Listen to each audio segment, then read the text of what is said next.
Valley Labor Report. Thanks for joining me.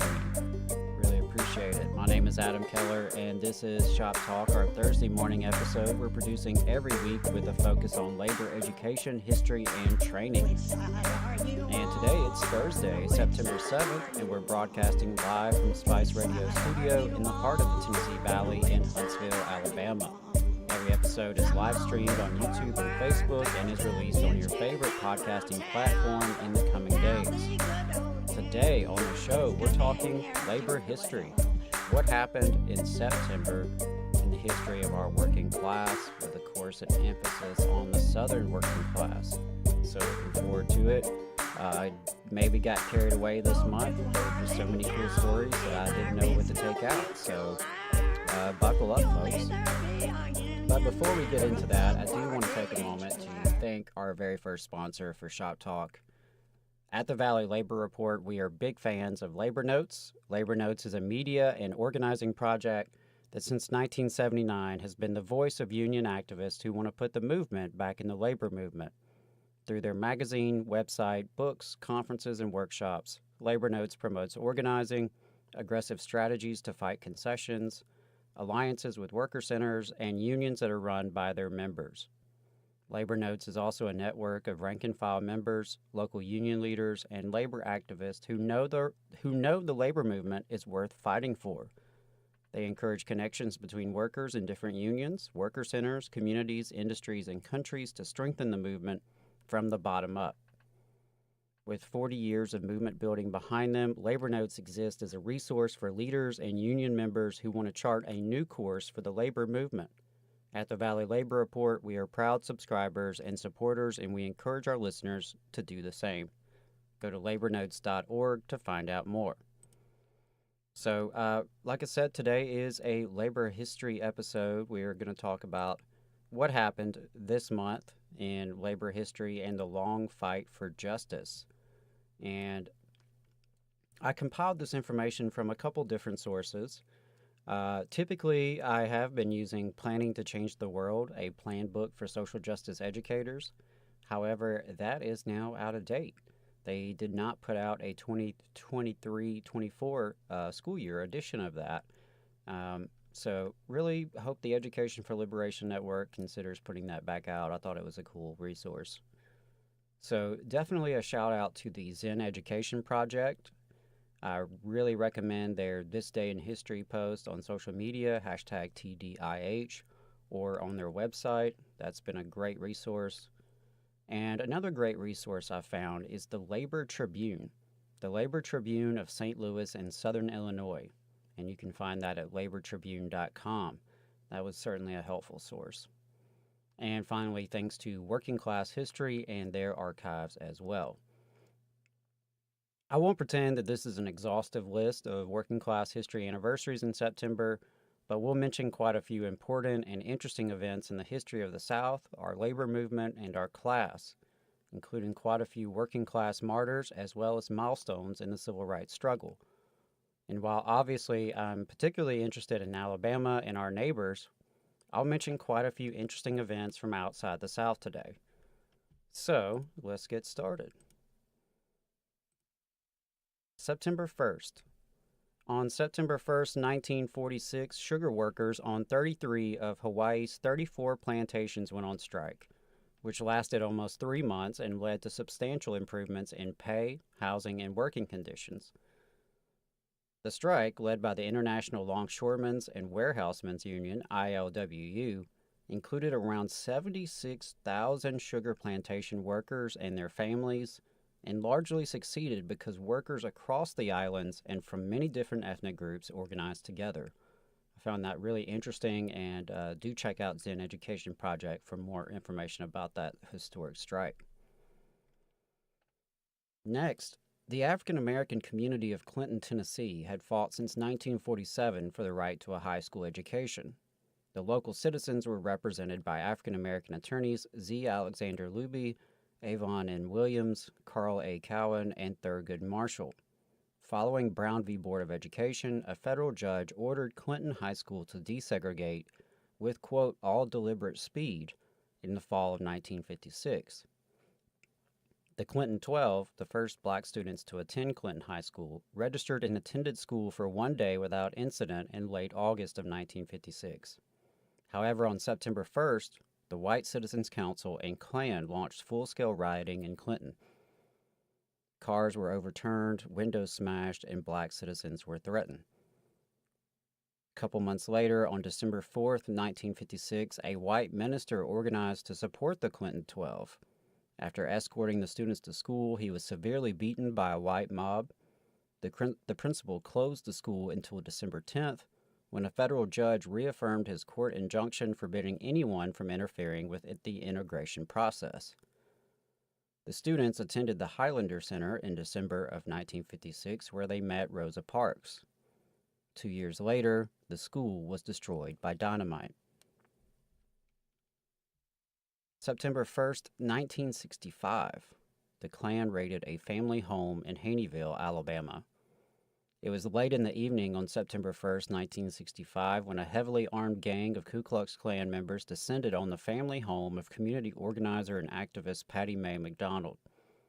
McDonald ran a freedom library, and her reputation for being involved in the movement made her home a target.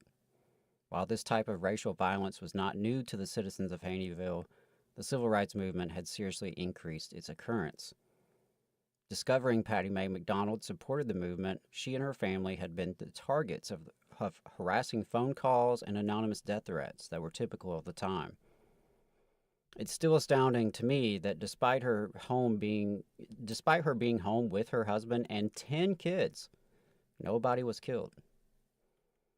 And freedom libraries were part of the Freedom Summer Project, a project designed to aid in the effort to secure voting rights and other services for African Americans in Mississippi during the Civil Rights era. Housed in churches, old buildings, and other facilities, the freedom libraries provided library services and literary guidance for many African Americans, some who had never had access to libraries before the project. A couple of other quick hits on September 1st.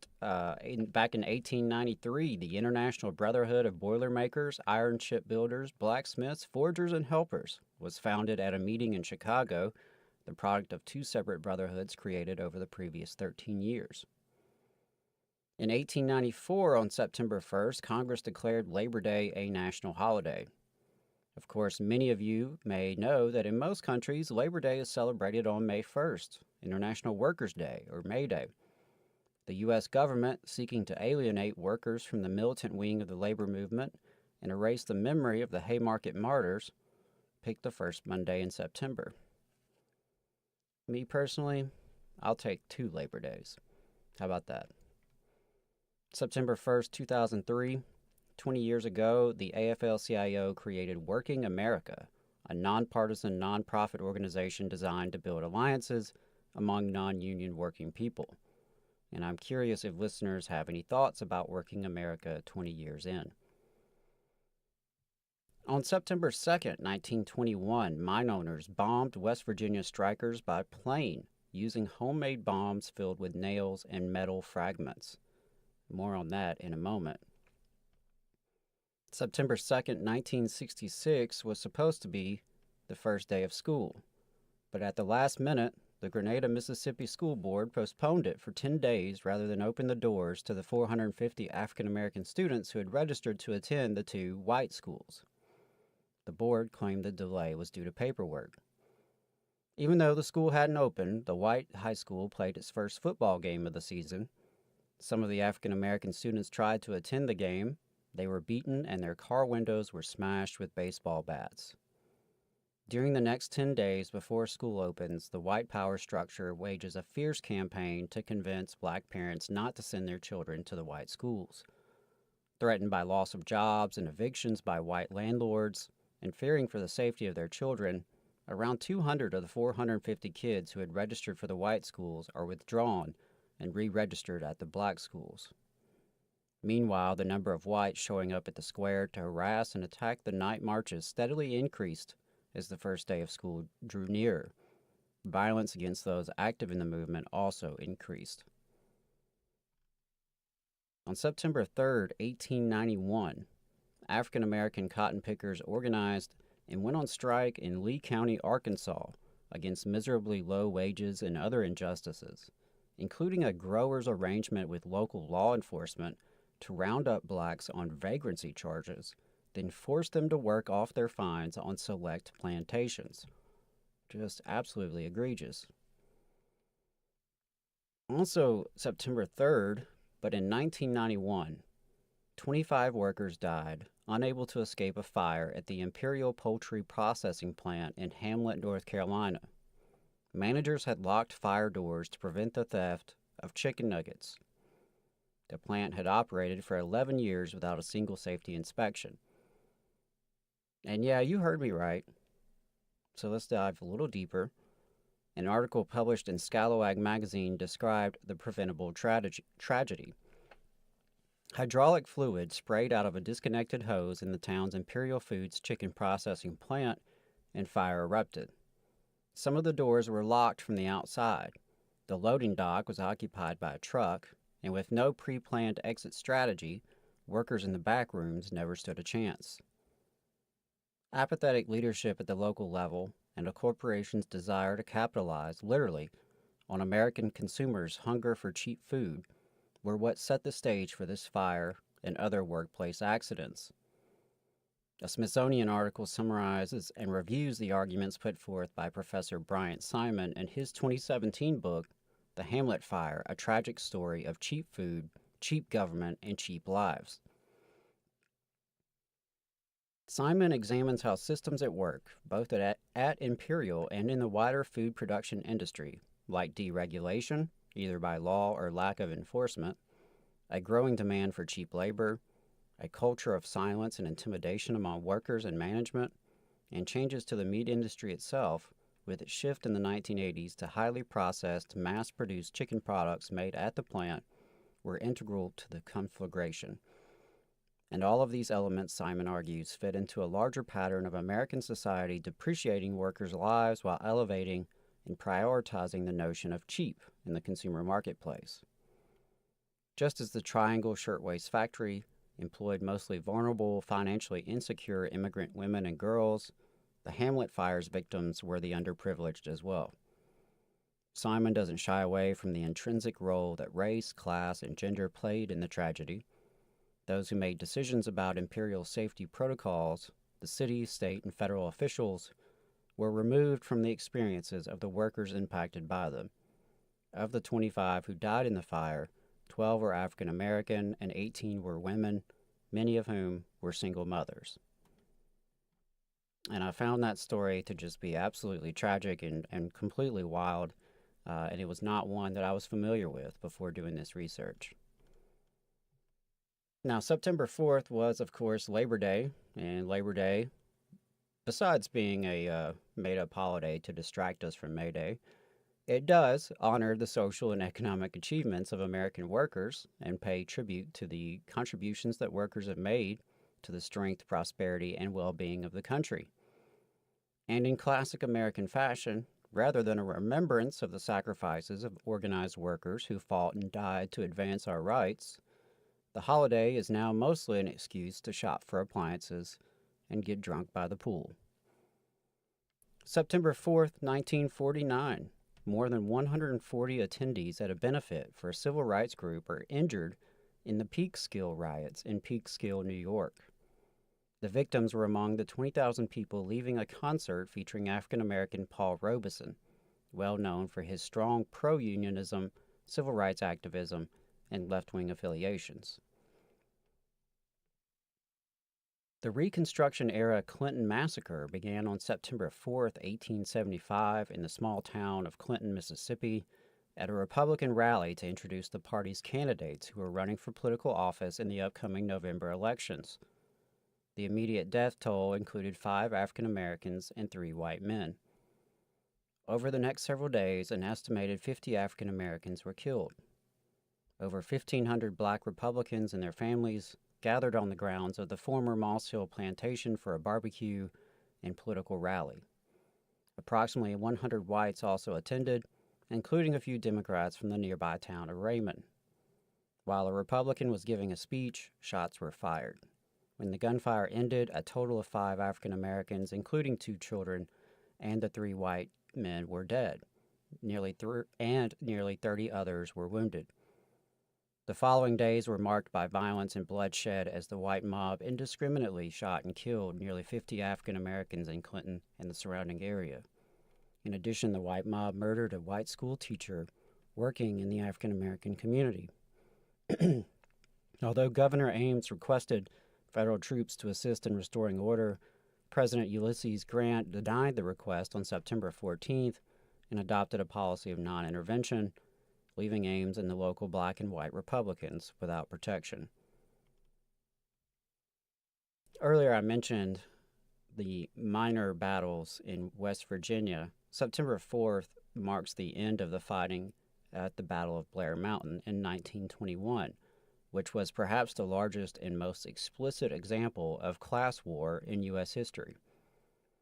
It was fought over the course of 5 days in 1921 by 10,000 coal miners. The coal miners were rebelling against inhumane conditions in the West Virginia coal fields. The region led the nation in mine fatalities, and the coal companies controlled almost every aspect of mining families' lives. The miners had attempted to unionize for decades, but were constantly blocked by a corrupt political system, brutal intimidation for organizers, and other forms of harassment such as blacklisting, where union sympathizers were barred from working in the region. These struggles all came to a head when the United Mine Workers of America, UMWA, went on a national strike in 1919. The southern coal fields of West Virginia at this time were the only major coal-producing region that was non-union. The continued production in the region during the strike seriously undercut the UMWA's position. After the national strike was resolved, the UMWA set their sights on the problematic region. This began 2 years of determined efforts on the miners' part to unionize these fields. The first efforts were focused on Logan County. The union organizers met stiff resistance from the county sheriff, Don Chafin, who was in the employment of coal operators. Chafin used intimidation, beatings, and even murder to keep the union out. In 1920, the campaign shifted to Mingo County, during which a notable event was the Matewan Massacre on May 19, 1920. During this, the town sheriff, Sid Hatfield, sided with the miners in a gunfight against detectives from the Baldwin Felts Detective Agency. This resulted in 7 detectives being killed along with the mayor of the town. Hatfield became a hero to the miners, but he himself was gunned down on August 7, 1921, which further inflamed the situation. After Hatfield's murder, the miners began planning a march to Mingo County via Logan County. They started marching on August 24th, armed with high-powered rifles and machine guns. Meanwhile, Don Chafin had his 3,000-person army dig in along roughly 10 miles of the ridge line around Blair Mountain. The miners reached Blair Mountain on August 29th, and the first fighting started on August 31st. The battle was only halted when 3 regiments of federal troops were sent to the area, and both sides laid down their arms peaceably. Recent archaeological work has shown that the miners, many of whom were veterans of the recent World War I, were able to form an effective military strategy. They gained the ridge at one location and established a standard military operation that included a command center, a rear guard, and a perimeter. From the archaeological pattern, there was a heavy firefight at this location. The miners claim they broke through in this area, but more archaeological evidence is needed to prove or disprove this claim. Maybe even more important than the size of the battle or its ferocity is how the battle came to be. This is because the miners were from a wide range of backgrounds: blacks who had moved from the South, white settler descendants, and immigrants from a large amount of European countries.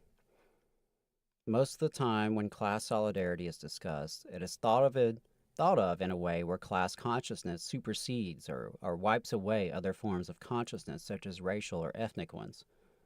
However, when one digs into the history of this battle, it's obvious that class solidarity did not erase racial or ethnic issues. Instead, union organizers and officials worked diligently to address the civil struggles of black miners. For instance, black miners served in a wide range of union political positions, and if the union would not have recognized this and other fundamental concerns of black civil struggles, they would have had a much harder time uniting with black miners. This does not mean that black miners did not still face significant discrimination, but there was a large amount of progress as many racial lines were crossed. This was true during the battle. One of the earliest committees formed to prepare for the march had 3 officers: one black, one U.S.-born white, and one Italian immigrant. Throughout the campaign, black miners served as commanders and logistics officers. There's even one instance of a black miner leading a troop of fighters to the front. The majority of black soldiers in World War I were not even allowed to be in combat, and so the fact that they were armed and leading white troops at Blair Mountain is an important historical milestone. The same dynamics were at play with the many different immigrant groups. The UMWA was able to assimilate them to a substantial degree, which was something these groups often faced barriers to in their new life in America. The Union also offered them positions of authority and respect as Union officers.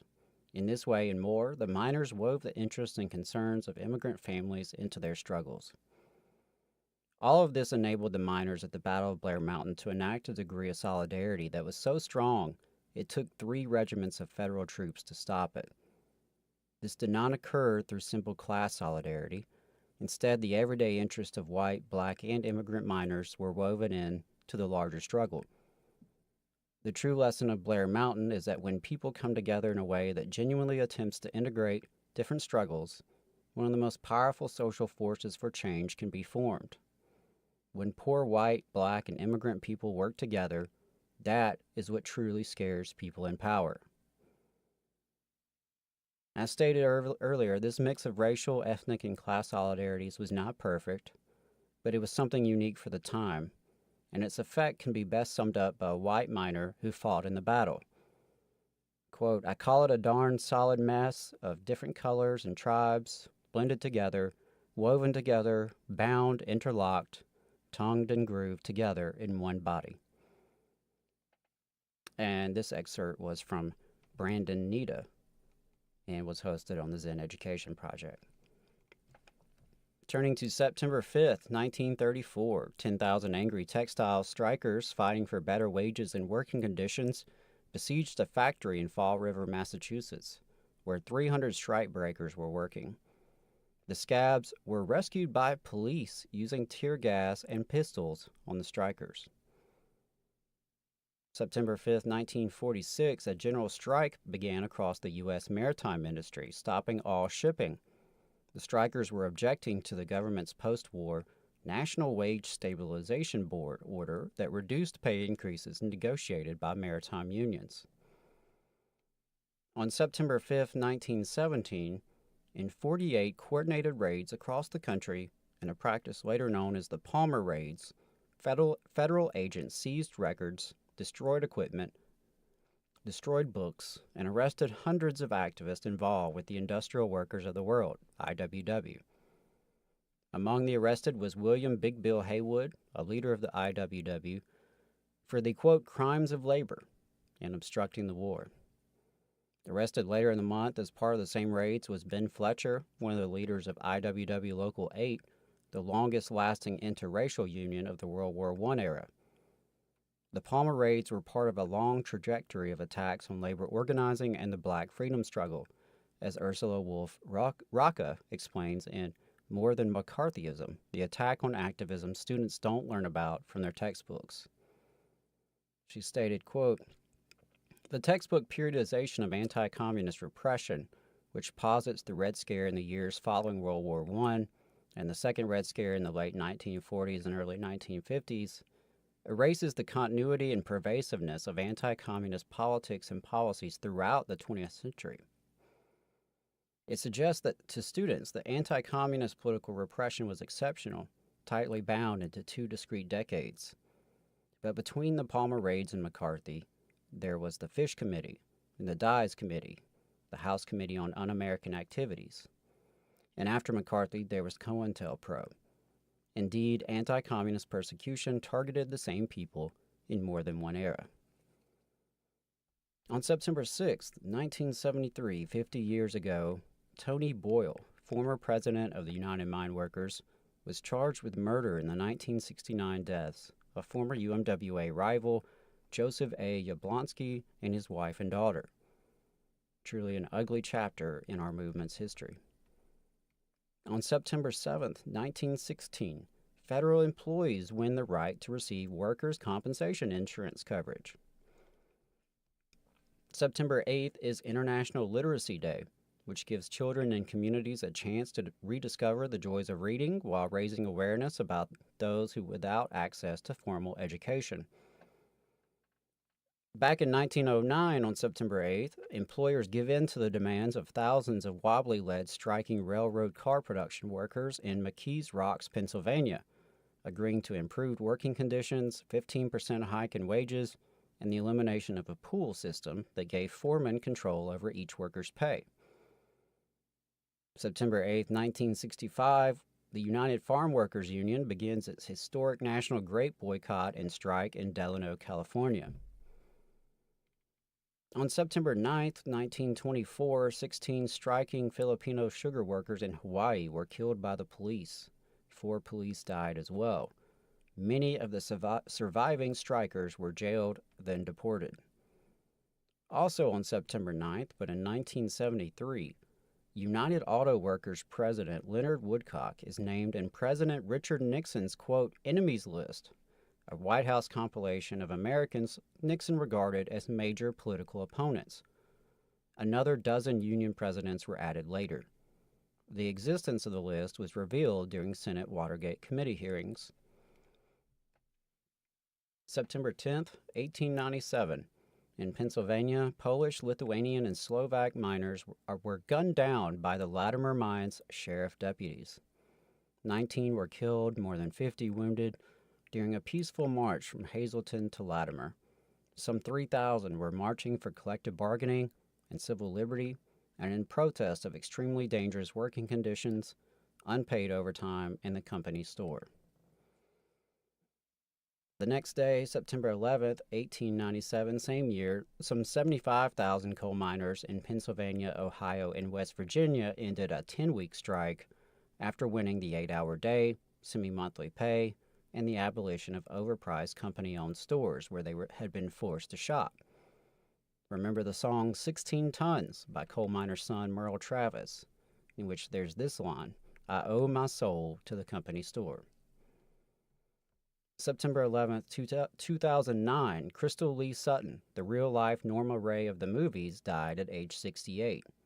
She worked at a J.P. Stevens textile plant in Roanoke Rapids, North Carolina, when low pay and poor working conditions led her to become a union activist.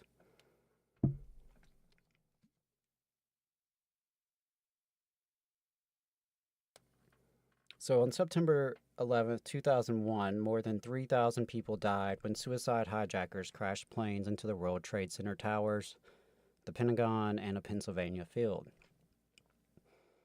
Among the dead in New York were union members, of course, including New York City firefighters on the scene when the towers fell. Orlando and Phyllis Rodriguez spoke out against using September 11, 2001 as a pretext for war. The Rodriguez's son, Gregory, died during the attack. Gregory was 31 years old and working on the 103rd floor of One World Trade Center. The Rodriguez family sent an open letter to the New York Times and other papers after the attack, writing in part, quote, we see our hurt and anger reflected among everybody we meet. We cannot pay attention to the daily flow of news about this disaster, but we read enough of the news to sense that our government is heading in the direction of violent revenge, with the prospect of sons, daughters, parents, friends in distant lands dying, suffering, and nursing further grievances against us. It is not the way to go. It will not avenge our son's death, not in our son's name. Our son died a victim of an inhuman ideology. Our actions should not serve the same purpose. Let us grieve. Let us reflect and pray. Let us think about a rational response that brings real peace and justice to our world, but let us not as a nation add to the inhumanity of our times. Really appreciated that open letter from those parents. And, me personally, I distinctly remember where I was when the 9/11 attacks happened. I was actually in social studies class in middle school, and it was unbelievable. And I also distinctly remember the nationalistic rage afterwards and how common it was to hear people casually, jokingly, not so jokingly, talk about bombing the entire Middle East into oblivion. I remember how so called small government types were eager to hand over massive surveillance and police state powers, which we still live under more than 20 years after this attack. At least as I remember it, there was a bloodlust in the country. It was a few years later when I got a little older when I started questioning some of these dominant narratives, particularly as we saw the catastrophe that was Hurricane Katrina and the exposure of the lies and failures of the Iraq War. As I got a little bit older, I studied more and more history.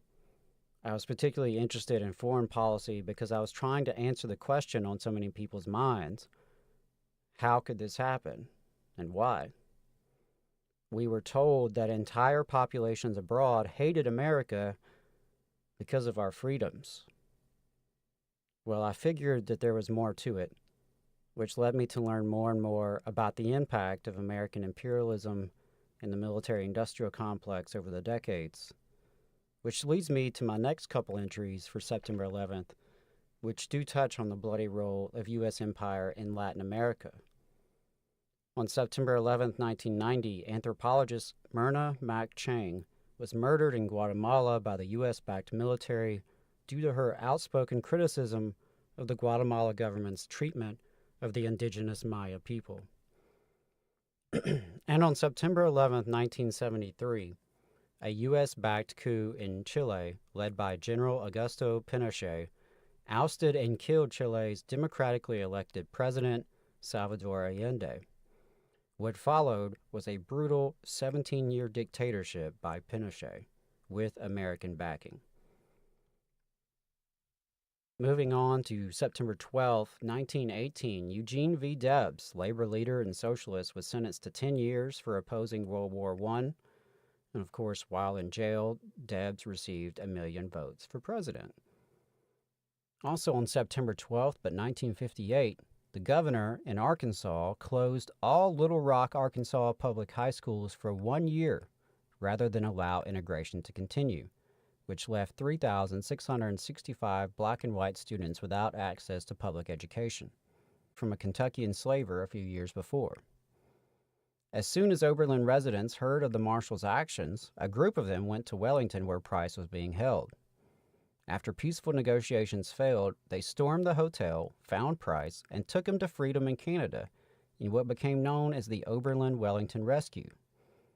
While it's not known what happened to Price after he arrived in Canada, I find that to be a fascinating story.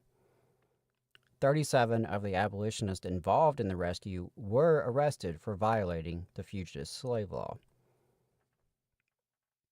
On September 14, 1929, Gastonia, North Carolina textile mill striker and songwriter Ella Mae Wiggins, aged 29, a mother of 5, was killed when local vigilantes and thugs forced her pickup truck in which she was riding off the road and began shooting. September 14, 1959, Congress passed the Landrum-Griffin Act. The law expanded many of the anti-labor provisions of the Taft-Hartley Act, increasing union reporting requirements and restricting secondary boycotting and picketing. On September 14, 1941, 4 marches from different parts of the city of Washington, D.C. got underway, involving an estimated 2,000 total participants. Each march was dedicated to one of the 4 recent African-American victims of police brutality. Signs carried by protesters included, "Old Jim Crow has got to go," "Protect our civil rights," and "Police brutality is a disgrace to the nation's capital." A hearse and an undertaker's automobile carried signs in memory of persons shot in recent months by the police. This protest followed years of organizing against police brutality in Washington, D.C., and I thought that was really worth noting because people will act like protesting police brutality is a brand new thing or an example of what they call wokeness. People didn't start protesting police violence in 2020 or 2014. Unfortunately, everyday people in this country have had to protest police violence for a very long time because we've encountered police violence for a very long time, particularly black folks in marginalized communities. Hispanic Heritage Month begins on September 15th, the anniversary of independence for 5 Latin American countries: Costa Rica, El Salvador, Guatemala, Honduras, and Nicaragua. The Jewish celebration of the New Year, Rosh Hashanah, begins on the evening of Friday, September 15th, and ends at sundown on Sunday, September 17th this year. Also, September 15th, 1845, some 5,000 female cotton workers in and around Pittsburgh, Pennsylvania, strike for a 10-hour day. The next day, male trade unionists became the very first male auxiliary when they gathered to protect the women from police attacks. Unfortunately, the strike ultimately failed. Also, September 15th, 1970, more than 350,000 members of the United Auto Workers began what is to become a 69-day strike against General Motors. Fast forward to 2019, when 48,000 UAW members walk out at some 50 General Motors plants in what would become a 40-day strike, demanding increased job security, a pathway for temporary workers to become permanent, better pay, and retention of health care benefits. And obviously, given the issues that UAW is dealing with right now as their contract expires, literally in a few days from this recording, clearly the issues were not resolved in the 2019 strike, and sending all of our solidarity with the UAW brothers and sisters as they take on the Big Three. Finally, 60 years ago on September 15th, 1963, was the 16th Street Baptist Church bombing in Birmingham, Alabama. We will never forget Cynthia Wesley, Carol Robertson, and Addie Mae Collins, all 14 years old, and 11-year-old Denise McNair. The 4 girls were murdered in the 16th Street Baptist Church bombing in an act of terrorism by a Klan-related group on September 15th, 1963, in Birmingham, Alabama. It came just a few days after the March on Washington for Jobs and Freedom. Sarah Collins Rudolph was severely injured in the bombing, and 2 boys were murdered that same day in Birmingham: 16-year-old Johnny Robinson and 13-year-old Virgil Ware. Angela Davis, professor emerita at University of California, Santa Cruz, grew up in Birmingham, and she spoke at a 50th anniversary event in Oakland. Here is a short excerpt from her talk. Quote, "Remembering and paying tribute to this tragic event, let us not pretend that we are simultaneously celebrating the end of racist violence and the triumph of democracy. Let us also not labor under the illusion that this church bombing was an anomaly. We know that Robert Chambliss, who was eventually convicted of carrying out the bombing, along with 3 others, we know that he had been responsible for bombing black homes and churches over so many years. As a matter of fact, during the 8 years prior to the church bombing, there had been 21 bombings in Birmingham. This man's nickname was Dynamite Bob. He was known in white communities, talking about terrorism. And I want to emphasize the importance of understanding how much terrorism, racist terrorism, has shaped the history of this country. And there are lessons we need to learn from that. A broader way of thinking about justice in the case of the Birmingham bombing would require, first of all, a fuller understanding of the event and its historical context, and would require us to ask questions about the way our lives today bear the historical imprint of that era. Just as sediments of slavery are still with us, most dramatically represented by the country's incarceration practices and by the racism of the death penalty, the vestiges of an era where racist violence was the norm and was condoned by officials, from local governments to Washington, are still haunting us. Moving forward to September 16th, on this day, Mexicans celebrate Mexico's independence from Spain. 1945, more than 43,000 oil workers went on strike in 20 states, part of the post-war strike wave. September 16, 2004 was a player lockout by the National Hockey League, leading to the cancellation of what would have been the league's 88th season. The lockout over owner demands that salaries be capped lasted 310 days. Regular listeners to the Valley Labor Report may recall we've talked about former Labor Secretary Marty Walsh left his Department of Labor post to go be the head of the National Hockey League Players Association. Just a little interesting fact there. September 16, 2004, the Farm Labor Organizing Committee won a signed contract with the Mount Olive Pickle Company and growers, ending a 5-year boycott. The agreement marked the first time an American labor union represented guest workers. And September 16, 2009 was when Richard Trumka was elected president of the AFL-CIO at the Federation's convention in Pittsburgh.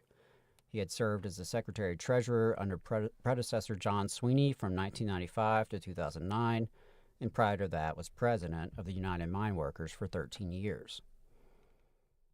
On September 17, 1887, the U.S. Constitution was signed, and I reckon we can all be the judge of how that's turned out over the past 236 years.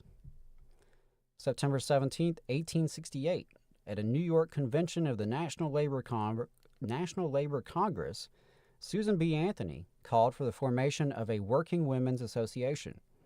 As a delegate to the Congress, she persuaded the Committee on Female Labor to call for votes for women and equal pay for equal work, but male delegates deleted the reference to the vote. September 17, 1934, Southern employers meeting in Greenville, North Carolina, readied their big counteroffensive to break the textile labor strikes that have hit the eastern seaboard. Ultimately, they deployed 10,000 National Guardsmen and 15,000 deputies, but failed to drive hundreds of thousands of strikers back to work. On September 17, 1989, a total of 98 United Mine Workers of America members and a minister occupied the Pittston Coal Company's Moss 3 preparation plant in Carbon, Virginia, beginning a year-long strike. Among other issues, management demands for drastic limitations in health and pension benefits for the retired and disabled miners and their dependents and beneficiaries. Finally, on 9/17, in 2011, the Occupy Wall Street movement is launched with an anti-Wall Street march and demonstration that ended up as a 2-month encampment in Manhattan's Zuccotti Park. The event led to protests and movements around the world with their focus on economic inequality, corruption, greed, and the influence on government of moneyed interest. Their slogan, "We are the 99%. And I think there's a lot you could say about the impacts or lack of impacts of Occupy Wall Street, but I know for me personally, I was certainly inspired to see folks standing up and speaking about economic and wealth inequality. And I do think it certainly inspired many others of my generation, at least. On September 18th, 1978, the Teamsters for a Democratic Union, TDU, was formally founded at an Ohio convention during a period of serious corruption in the union. 2 years earlier, at an IBT convention in Las Vegas, a union reform leader who unsuccessfully called for direct election of officers and a limit on officers' salaries had been beaten by thugs. September 18, 1999, a 20-month illegal lockout of 2,900 steelworkers at Kaiser aluminum plants in 3 states ends when an arbitrator ordered a new contract.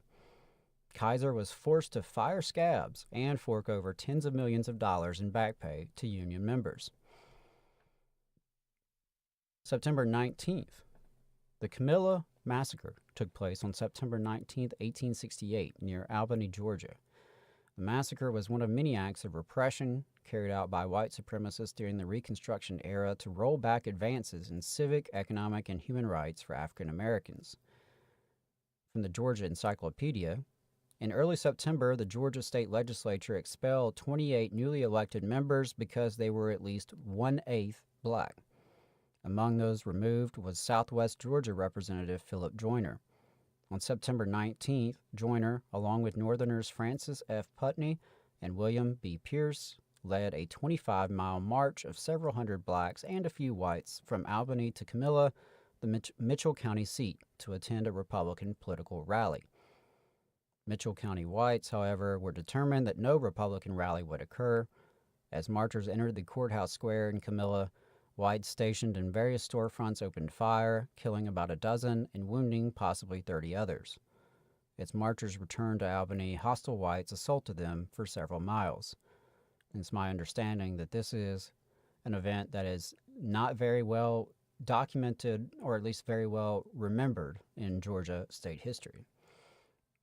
Also on September 19th, 1981, between 400 and 500,000 Unionists converged on Washington, D.C. for a Solidarity Day march and rally protesting Republican policies. And a couple of things that stood out there to me is that it's easy in retrospect to think that, the whole country in 1981 was totally on board with Reaganism, but it wasn't. But the other flip side to that is, nearly 500,000 union members converged on Washington, D.C. for this Solidarity March and rally. But clearly,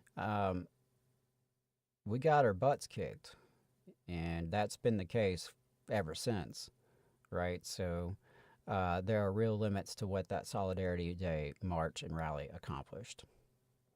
On September 20th, 1878, Upton Sinclair, socialist and author of The Jungle, which was also published on this day in 1906, was born in Baltimore, Maryland. September 20th, 1887, according to folklorist John Gerst, steel-driving man John Henry, born a slave, outperformed a steam hammer on this date at the Coosa Mountain Tunnel, or the Oak Mountain Tunnel of the Columbus and Western Railway, near Leeds, Alabama. Now, other researchers placed the contest near Talcott, West Virginia. Who knows? 1965, September 20th, the International Hod Carriers Building and Common Laborers Union of America changed their name to the Laborers International Union. Initiated in 1981, September 21st is the United Nations International Day of Peace, an annual commemoration aimed at encouraging all people to play a part in building a peace culture worldwide. Communities across the globe organize their own observances designed to bring people together for world peace.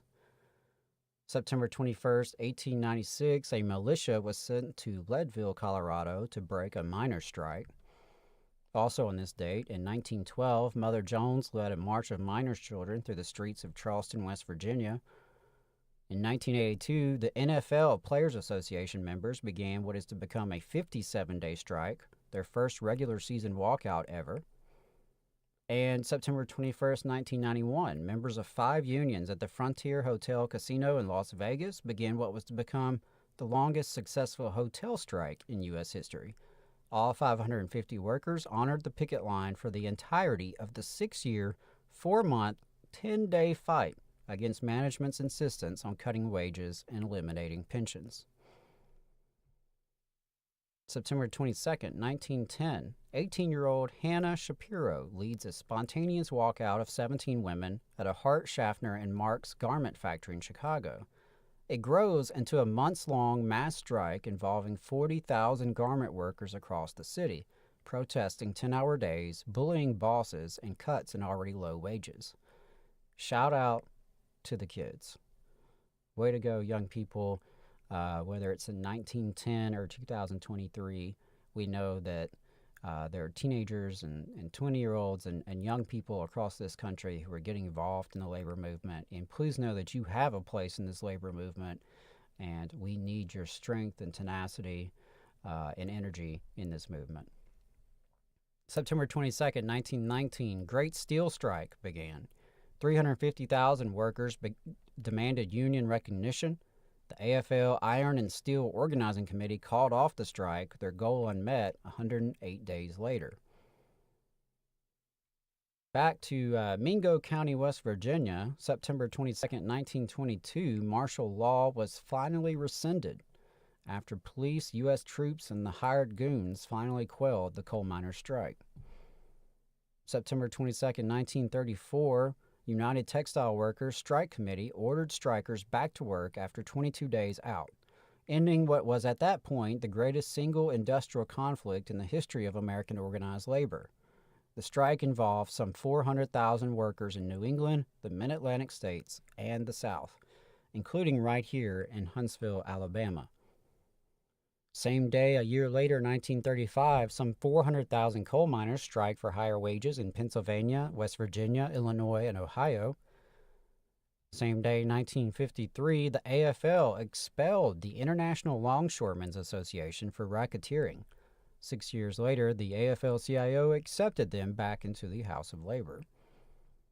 September 22, 2005, OSHA reached its largest ever settlement agreement, $21 million with BP Products North America following an explosion at BP's Texas City, Texas plant earlier in the year that killed 15 and injured 170. And finally, on September 22nd, in 2006, 11 Domino's employees in Pensacola, Florida, formed the nation's first union of pizza delivery drivers. And I would be really fascinated to know whatever happened to those 11 folks. What happened to that drivers union? That was 2006. And last I checked, Domino's drivers desperately need to organize now in 2023. So perhaps there are listeners out there who have some insight on that. But if not, we as a movement probably need to figure out what happened there. On September 23rd, 1868, the Working Men's Advocate of Chicago published the first installment of The Other Side by Martin A. Ferran, president of the Coopers International Union, believed to be the first novel by a trade union leader and some say the first working-class novel ever published in the U.S. Also on September 23, 1886, a coalition of Knights of Labor and trade unionists in Chicago launched the United Labor Party, calling for an 8-hour day, government ownership of telegraph and telephone companies, and monetary and land reform. The party elected 7 state assemblymen and 1 senator. September 23, 1968, the Young Lords were founded. The Young Lords were established in Chicago, led by a street activist named Chacha Jimenez, who organized the group to fight local gentrification, police brutality, and racism. He pioneered the use of the Lord's signature purple berets and semi-military code of conduct. It was only when the New York chapter was founded a year later that the group began to take off, and the Young Lords burst into national prominence, adding their unique spin to the moment's revolutionary politics. They were, affiliated to various degrees with the Black Panthers, the Weather Underground, and Students for a Democratic Society. And they were also part of the Rainbow Coalition of those groups, which sought to unite Black, Latino, Native, and white working-class radicals in the era. September 23, 1996, a 42-month strike by steel workers at Bayou Steel in Louisiana ends in a new contract and the ousting of scabs. You love to see that, folks. 2002, California Governor Gray Davis, sort of a blast from the past there, he signed legislation making the state the first to offer workers paid family leave. On September 24, 1918, the Wobblies, IWW, was declared illegal by Canada. Also on September 24th, but in 1968, 14 people removed 10,000 draft files from the Milwaukee Draft Board and burned them with homemade napalm. They were arrested and went to trial. Father James Groppe co-chaired the Milwaukee 14 Defense Committee. Most served at least a year of jail time.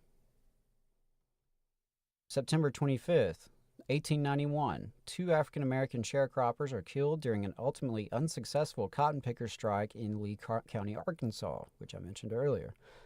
By the time the strike had been suppressed, 15 African-Americans had died and another 6 had been in prison. A white plantation manager was killed as well. On September 26, 1903, the Old 97, a Southern Railway train officially known as the Fast Mail, derailed near Danville, Virginia, killing engineer Joseph Steve Brody and 10 other railroad and postal workers. Many believe Brody had been ordered to speed up to make up for lost time. The wreck of the Old 97 inspired balladeers. A 1924 recording is sometimes cited as the first million-selling country music record. It's worth noting, I see themes in these labor history segments that I do. And one of those recurring themes is the way our railroad workers are treated. And whether it was last year and the rail workers organizing for safety on the job, organizing around their rights for paid leave, for predictable scheduling, And of course, they were met by federal interference. The Biden administration, along with Congress, interfered and prevented their right to strike. And that is also a recurring theme, where the federal government intervenes and squashes organizing among the rail workers. September 26, 1908, the first production Ford Model T leaves in Detroit, Michigan. It was the first car ever manufactured on an assembly line with interchangeable parts. The auto industry was to become a major U.S. employer, at one point accounting for as many as one of every 8 to 10 jobs in the country. On September 27, 1893, the International Typographical Union renewed a strike against the Los Angeles Times. A boycott ran intermittently from 1896 to 1908. A local anti-Times committee in 1903 persuaded William Randolph Hearst to start a rival paper, the Los Angeles Examiner. Although the ITU kept the fight into the 1920s, the Times remained totally non-union until 2009, when the GCIU, now the Graphic Communications Conference of the Teamsters, organized the press room. September 27, 1909, International Ladies Garment Workers Union began their strike against the Triangle Shirtwaist Company. This would become the uprising of the 20,000, resulting in 339 of 352 struck firms, but not Triangle, signing agreements with the union. The Triangle fire that killed 146 would occur less than 2 years later. So on September 26th or 27th, I saw conflicting dates back in 1909. Local 25 of the International Ladies Garment Workers Union declared a strike against the Triangle Shirtwaist Company. One of the organizers was Russian immigrant Pauline Newman, who began working at the Triangle Shirtwaist factory in 1903 when she was only 13 years old. Finding that many of her coworkers could not read, she organized an evening study group where they also discussed labor issues and politics. Newman was active in the shirtwaist strike and the Women's Trade Union League. She became a union organizer for the ILGWU and director of the ILGWU's Health Center. By November, the strike spread to other shirtwaist manufacturers. On November 22nd, Clara Limlik, a 23-year-old Ukrainian immigrant, helped spark the strike with the following words. Quote, "I have listened to all the speakers, and I have no further patience for talk. I am a working girl, one of those striking against intolerable conditions. I am tired of listening to speakers who talk in generalities. What we are here for is to decide whether or not to strike. I make a motion that we go out in a general strike." In Claire Limlik and the Uprising of the 20,000 at PBS, they explain that, quote, "In the years following the Triangle Fire, Limlik continued the fight for workers' rights. She became an active member of the Communist Party and petitioned for women's suffrage. Because of her political leanings, Limlik eventually broke ties with the ILGWU and many of her colleagues, including activist Pauline Newman, who stated, quote, "Her politics were not my cup of tea. We no longer had anything in common except the memory of the strike and our participation in it." In 1913, Limlik married Joe Shavelson, a printer union activist, and together they had 3 children. She continued to speak on behalf of several causes, and she led a nationwide food strike in response to inflated prices during World War I. Throughout the 1940s, Limlik served on the American Committee to survey trade union conditions in Europe and became an organizer for the American League Against War and Fascism. Due to her earlier involvement in the Communist Party, Limlik and her family were monitored by the House of Un-American Activities Committee throughout the 1950s. Limlik officially retired from the ILGWU in 1954. She died on July 12, 1982. I found her story very fascinating. One of those, labor heroes that you often don't hear about. Back in 2002, same day, 29 West Coast ports had a lockout of 10,500 workers in response to what management said was a worker slowdown amid negotiations on a new contract. Wow, this sounds really familiar. I think we've had some similar issues at the docks in the ports recently. The ports were closed for 10 days, and they reopened when President George W. Bush invoked the Taft-Hartley Act. On September 28, 1864, the International Workingmen's Association is founded in London. It was an international organization trying to unite a variety of different left-wing, socialist, communist, and anarchist political groups and unions. It functioned for about 12 years, growing to a membership declared to be 8 million, before being disbanded at its Philadelphia conference in 1876, a victim of infighting brought on by the wide variety of members' philosophies. On September 28, 1868, one of the worst outbreaks of violence during Reconstruction took place in Opelousas, Louisiana. The event started with 3 local members of the KKK, like Knights of the White Camellia, beating teacher and newspaper editor Emerson Bentley while he was teaching class because he had promoted voter registration and education for all. After some African Americans came to his rescue, armed white mobs roamed the countryside in a murderous rampage, killing more than 150 people, mostly African Americans. On September 29, 2010, tens of thousands of protesters take to the streets of Europe, striking against government austerity measures. Workers in more than a dozen countries participated, including Spain, Belgium, Greece, Portugal, Ireland, Slovenia, and Lithuania, protesting job losses, retirement deferments, pension reductions, and cuts to schools, hospitals, and welfare services. On September 30th, 1892, a total of 29 strike leaders are charged with treason, plotting to, quote, incite insurrection, rebellion, and war against the Commonwealth of Pennsylvania, for daring to strike the Carnegie Steel Company in Homestead, Pennsylvania. Thankfully, jurors refused to convict them. September 30th, 1899, 70-year-old Mother Jones organizes the wives of striking miners in Arnott, Pennsylvania, to descend on the mine with brooms, mops, and clanging pots and pans. They frighten away the mules and their scab drivers. The miners eventually won their strike. 1915, September 30th, railroad shopmen in 28 cities strike the Illinois Central Railroad and the Harriman lines for an 8-hour day, improved conditions and union recognition. But, as I alluded to earlier, railroad officials obtain sweeping injunctions against them and rely on police and armed guards to protect strikebreakers. On September 30th, 1919, black farmers met in Elaine, Arkansas, with Robert L. Hill to establish the Progressive Farmers and Household Union of America to fight for better pay and higher cotton prices.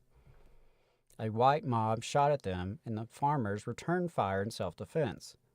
News of the confrontation spread, and the massacre ensued, leaving more than 100, if not much more, African Americans dead. 67 were indicted for inciting violence, and 12 black sharecroppers were sentenced to death, the Elaine 12. Not only were African Americans massacred, they were also blamed for the event and charged with murder. The Elaine massacre occurred at the end of Red Summer of 1919, a series of brutal attacks on African Americans in more than 36 cities, including Chicago, Washington, D.C., Norfolk, Virginia, Knoxville, Tennessee, and more cities. Ida B. Wells produced a booklet called The Elaine Riot, which you can actually find online at archive.org. Finally, on September 30th, 1962, Cesar Chavez with Dolores Huerta co-founded the National Farm Workers Association, which later is to become known as the United Farm Workers of America. And finally, not to end on a somber note, but I did feel it was important to say that September is National Suicide Prevention Awareness Month.